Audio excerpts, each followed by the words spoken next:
Shalom kekasih Tuhan, siapa di antara kita yang tidak memiliki masalah hari-hari ini? Bahkan ketika kita hidup di dunia ini, kita percaya selalu ada masalah atau persoalan yang terjadi di dalam kehidupan kita. Yang kita mau belajar pada kesempatan ini adalah bagaimana kita melihat masalah.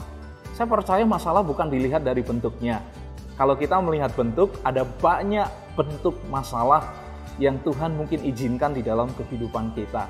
Tetapi lewat kesempatan ini kita mau belajar untuk melihat masalah dari sudut pandang kebenaran firman Tuhan.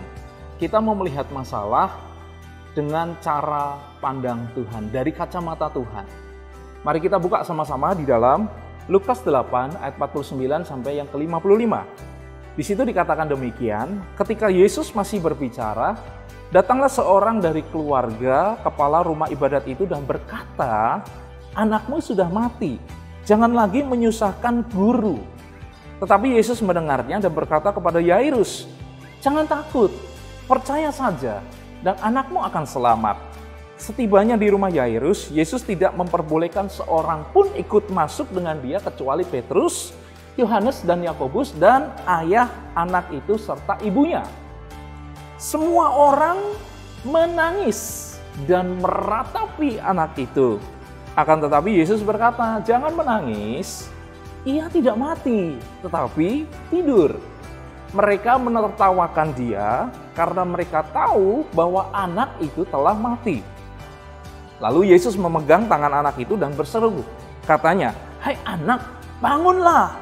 Maka kembalilah roh anak itu dan seketika itu juga ia bangkit berdiri.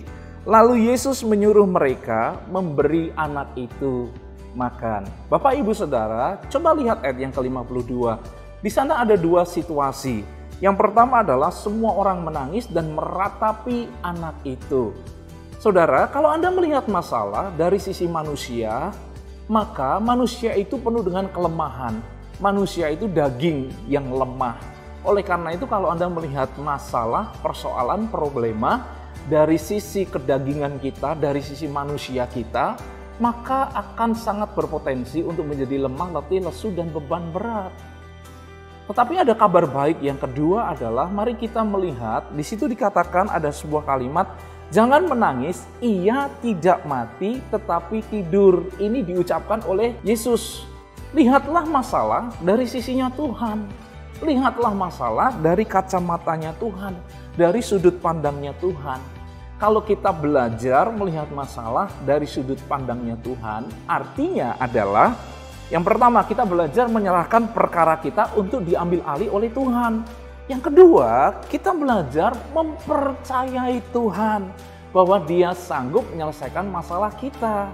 Kemudian yang ketiga, yang terakhir adalah kita belajar menantikan waktunya Tuhan yang terbaik untuk menuntun Anda dan saya keluar dari setiap persoalan kita. Akhirnya Bapak, Ibu, Saudara, belajarlah untuk melihat masalah dari sudut pandangnya Tuhan. Dan doa saya, Anda tetap kuat iman, terus berpengharapan, dan terus mengenakan kasih Kristus di dalam kehidupan Anda. Jesus bless you with hope, faith, and love.